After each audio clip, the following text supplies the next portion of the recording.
Hello and welcome to Head and Shoulders, where we cover athletes, performances, and otherwise that are head and shoulders above the rest.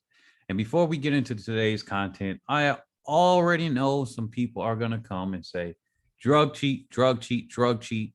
Some random comment that says, he shall pay the sins of our forefathers and black people, something like it just happens on these videos. Like some of these people are crazy. Um, but as far as that, with that, he did his time. Whether you think he did it on purpose or not, hey, that's neither here or there. Because what I'm going to do is I'm going to cover politics in track and field. And really, for the people that say, hey, this person cheated, whatever they did, is either one or two mindsets you could take. You could either take the I don't care and assume they're clean until they're caught or until proven otherwise, really, or assume everybody is dirty and just stop caring. Because really, at the end of the day, are we not here to see performances and to say one person is something? It's just like Lance Armstrong. For years and years, it appeared that he was not using any performance enhancers. And then it turns out like the top 100 of the Tour de France people were using it, and it was kind of hard to differentiate. At the end of the day, it don't really matter because Lance Armstrong did something that other people couldn't. So let's get that out of the way at the beginning. So as far as this, should Justin Gatlin run in the 4x1? I say yes. He's one of the best performers this year in the 100, other than him just pulling up. And that's the risk that you have if you put him on the 4x1, in all honesty.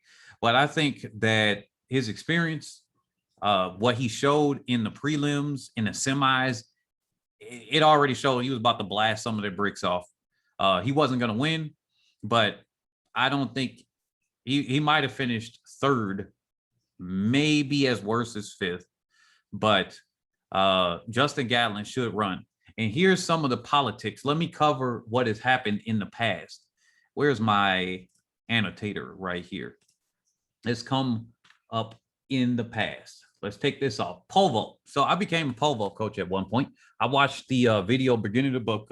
I took everything in, got somebody at a high level to compete at state, helped others to go to nationals, blah, blah, blah, all that good stuff, and youth level.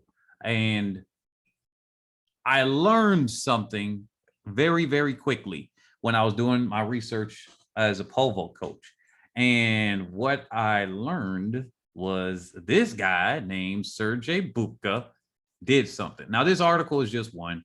This is on speedendurance.com. I think I got a better one right here. So these were the new rules that he had. Did you know that when they changed rules for the field events in track and field, or if you change things in track and field, like you change the standards, let's say that you change the height in the hurdles, right? That is now a new event, it's new records. You have the old record there. Even if the distance is the same, it's supposed to be an asterisk mark there.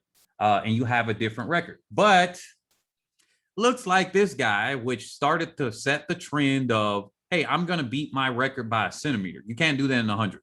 So he started to set the world record, and then he set another world record because he kept getting prize money. And so in the pole vault, this started to happen where he said, let me put this a centimeter up, a centimeter up, a centimeter up. And then he winded up getting a 6.5 meters, 6.15 meters, even though some argue that he could have gone to 6.2, whatever. Guess what he did? Turns out this man became, and I got his Wikipedia page up here. I could have his other page, but this is a better summary. This guy became one of the, I think he's the vice president, senior vice president of the IAAF. What is that? That's the governing body over track and field athletics since 2005. Now, or since 2007 there, and then Olympic Committee in Ukraine. So, and he changed his nationality. Now, here we go. I want to go into this, and then I'm going to come back to Justin Gatlin, because some people will say, oh, you didn't earn a spot. Well, politics. Politics helped out Mary Kane when something happened. Politics helped out Allison Felix when she wouldn't have made it in the 100, when she had that statistical tie, and then a younger athlete. I am sure they pressured the heck out of her. I'm sure they pressured her. I don't know. It could have been, who knows, all behind the scenes. They could have threatened her and say, hey, no sponsorship thing here. Who knows? But they wanted Allison Felix when she tied with the other person for third or fourth or whatever in the 100-meter dash for London. They wanted Allison Felix. They wanted Allison Felix. I can't see too many people just stepping down from their position. They work so freaking hard to get on a team and everything individually. And then they're like, yeah, no, that's okay. I just give her my spot. And you know what? I kept saying at that time, if that was me, I'm not giving up for nobody. I don't care if you're the world record holder. I don't care. The way we have our stuff here, that's the way we have it. That's from the athletic point. Now, if I'm looking at the money in business and they told me something like, hey, we're going to cut you off, who knows? They might see that I'm bluffing or something. But here, now, where are we at? I had that note here. Where was it at? Okay, so here we go. So the indoor record, 6.15 meters, right? Since this guy retired, ironically, coincidentally, he became one of the board members and senior vice president since 2007, senior vice president, but then he was one of the board members before that. Most of the changes were making pole vault more difficult. Now, they said they made the changes to speed up for television, right? Now, this is what was funny. You know, the altered rules, you have less rest between the jumps in the beginning. So that means the wind, especially outdoor. That's why the indoor record is typically higher than the outdoor record, right? Because of the wind. There are so many other conditions. Unlike other events, this is one of the events that can be negatively affected because they cut the rest in half. As you see, it's been a half for the beginning, early stages of the competition. Then later on, they did it. Now, they said they did it for television. Okay, there we go. Obviously, it says mentally, they try to reset themselves. Now, they had the standards. So when you have that bar up there, you know, the pole and the bar, just like on high jump, the little clips that hold them on, they were 7 centimeters long. They changed them to 5.5 centimeters. All right. Then during Sergey Bubka's time, they were able to touch the bar and push it or like tap it. And you see it when he was setting one of his world records at 5.9 meters. You know what he did? You can't touch the bar anymore. You cannot tap it or anything to make it stay up. You cannot touch it or else it's now disqualified. Also, the rubber stoppers, they used to be square. Then here it is, square shaped. Then they changed them to be rounded. Guess what they did? It was marked all the people that were close to breaking his record during this time. Look, this was 12 years ago. So many athletes that were there. In particular, Steve Hooker was one of them. Now, he was the most likely chance to get it, but didn't happen. Why? Oh, changes to the pole vault. It made it so much harder, even to the point where Bubka might not have been able to break his own world record several times, especially touching the bar. Okay? That's what I want you to know. Politics is alive and well in track and field, and a lot of people may not know the naked, terrible, dark underbelly of things like that. I wanted to have this as a video by itself, but obviously I can have this here where maybe some of you wouldn't even watch it anyway. I would suggest you to watch all the videos that I post up, but it's just some of you guys aren't going to watch the ones where I cover distance runners. I mean, just it is what it is. So just like this one, you may not necessarily watch something like this, or if I make one that's dedicated to how you get timers or something like that, how you dedicate time. Distance runners might not care about that, but the sprinters, where everybody's arguing about, oh, Shelly-Ann Fraser-Price's time got rounded, or this person's time got rounded by so much, they might care. So what I did here was put this in here while also talking about a relevant thing that comes with track and field. And you know what that is? Justin Gatlin.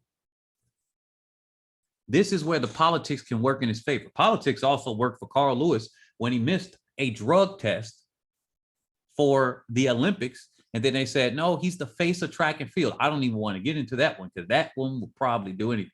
Actually, that might flag my channel. And then USA Track and Field is like, wait a minute, this guy's talking about this. Oh, yes, I will talk about all the subjects there because, hey, these are the things there. That's why I said I don't even really worry about it. I don't really care. But he did miss it, just like Sawa Eid Nasser missed it for the World Championships in Qatar, and it actually violated the rules normally, but then she got a pass. Same thing happened with Carl Lewis. He got a pass. He got to compete. So, hey, when people get on one person or another one, I just look at it like that and start just laughing. But hey, did you all know? So that's what I wanted to say. So I think in this time, since politics helped out Allison Felix, since politics helped out Mary Kane, the distance runner, under Alberto Salazar, he had a whole bunch of muscle room there.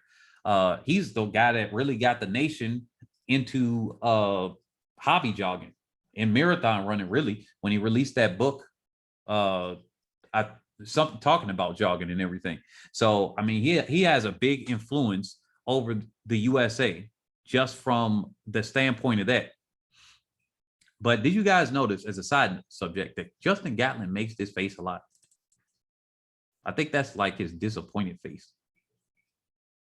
Yeah, you notice that right around there, he kind of makes that face. I kind of noticed that. And I'm just like, oh, okay. But anyway, that's just something that I wanted to point out. What do you guys think? What do you all think about that? And let me go over this once again for the people that did not see this.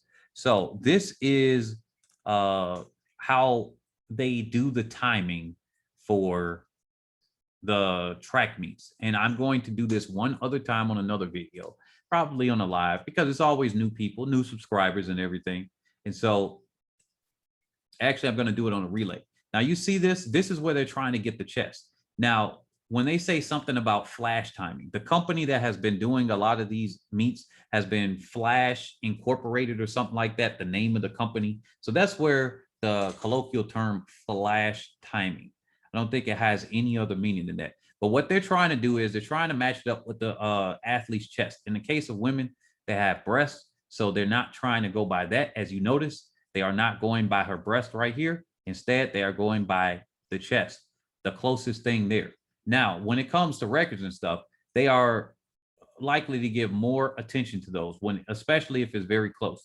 Normally, let me go here. Normally, notice here the time. Now, these times, you notice they go down to the hundreds place, the tens and then the hundreds. Now, when it's very, very close, I mean, very close, and let's say that these two athletes right here were neck and neck, right? What they would do is they'd add another zero and go then just pretend like it's another zero there, those two zeros, then an 8 with a decimal point in front of the first zero. They would then go to the thousands place to try to separate them. That's why they get the statistical tie where it's like, wow, we can't even separate it at that point. And at that point, that's where you have either people that have tie medals. I think that's what happened with Jamaica at the Olympics. I forget which Olympics offhand, but and then Allison Felix and the other athlete, the female sprinter in the 100. And then she decided to give up her spot to Allison Felix. But what you're seeing, this red line, is what the computerized system is either doing one or two things. You have a settings up here. I used to do this with finish links, but it depends on which, like you have all of your things right here. You can reset the time. This thing turns yellow when the clock is going. So sometimes when a starter right here, when a starter, it holds up the gun or something, the sensor bar goes off and then this clock starts to go. If that clock starts to go, you can reset it because you notice that nothing's going on, and then you could just catch it. And so then there's no need to say anything to the starter, no need to do anything like that. Now, it just depends on what level and how what's going on, how many times it happens. I've seen it happen a lot, especially if it gets windy And whatever's happening with the censor, it depends on the level of event, youth events versus college and things like that. But these censors could go off early. That's why sometimes you see some of these track meets, and I think it happened at the World Championships twice, where there was just like a card given and nobody knew what was going on, not even the announcers. And it seemed like it was a malfunction. It could have been this going off and one of the sensors hit, it knocked into somebody's hip or his hand or something because they're holding it. It's a like a shock that comes out of there. That's a very layman's term of that. But yeah, what's going on here is we're getting timed by these on our chest. And what happens is, let's say that you're just you have a setting up here in this settings section, somewhere up here, right? Well, it'll automatically try to find where it thinks the chest is. And let's say that this athlete in the middle, we had her chest right here at the arm, at where the arm touches the white. Well, that would be the initial time. That could be the difference of literally 2/10 of a second, 3/10 of a second, 5/10 of a second, right? Then when the human comes by, we're going to adjust it to where her actual chest is, right? Other people might think the chest is slightly back here. That's where it's up to the team of timers that are trained. And you want to have very good trained timers at these events. You won't want to have a novice or somebody that's learning at the highest level of events at a high school level or lower level events. Then yeah, you can have somebody that you train, but definitely not at your nationals. Definitely not at the pro level and whatnot. You want to have, and definitely not at your championship events. So yeah, other ones might have gotten her, let's say that they got her ear or the part of the neck right here as that was there, or got it even further back. That's why sometimes you see the time rounded up because maybe it was quickly there, or here's the other scenario. Click, click, click, click, just to get the times on the board, right? Right, and then you'll have one time. Let's say the human just did that, whoever the timer is, just click, click, click, click, click. Let's clear all of this out. So they went click, click, click. Let's just say I'm doing this and wherever the green is, that's where I'm hitting, right? And some of them are behind and some of them are before and some of them right on. Then what'll happen is right after that, what I'm gonna do is I'm going to adjust them, whichever ones that need to be adjusted. This one doesn't need to be adjusted. That one doesn't, but that one's too far back. So I'm going to adjust this. The one in the middle is right on. This one's too far up. I'm going to adjust it. Now, I wouldn't be at where the yellow is. I would be at their chest, but I'm just giving space here. The other one in the middle doesn't need to be adjusted, but that one does. And then this other one needs a slight adjustment, ever so slightly. And so that's where the official time comes in. Then, of course, the official has to sign off of it. But the official time comes in after the adjustments are made. So either the computer automatically is guesstimating where the chest is, and then we have to adjust it by looking at it, or you might have quickly just clicked something so that they can have a time on the board. And that's where you see one time. And then you even see the athletes. You notice the athletes, a lot of times they wait and then they look because they're like, okay, we're used to whatever time that shows up first isn't the correct one necessarily. And then they wait until everything's done. That's how the timing is done. Hopefully you guys learned something with that. Let me know your opinions about Justin Gatlin, about getting on the team as far as the relay and how they should pull for him to get on the relay squad. Also, let me know what you guys think about the politics behind track and field. I mean, it's just like everything else. What I also want us to point out, and I'm going to talk about it later on, is that track and field needs to have its own league, just like the NBA, Major League Soccer, and it's either can be based on like a tennis type of thing or boxing, where it has a ranking system, or it's literally a team-based thing, just like you have the NCAAs or literally the NBA or something like that. This is how you can get name recognition. This is how you can get people separate from the Olympics, separate from the World Championships, its own literal thing where people from other countries can come and compete in the United States League. The athletes can get paid. That's something that I have envisioned That's something that I'm working toward, some things like that. But yeah, it's going to be probably another decade or so before I can get that. So a lot of these athletes that we're seeing now, uh, probably even with the money that if they're getting offered anything worthwhile from me, it probably wouldn't be enough to get them over. But newer athletes, maybe even B or C tier athletes coming into the league to test it out. What do you all think about that one? Let me know your thoughts. Like, comment, subscribe, and I'll see you on the next one.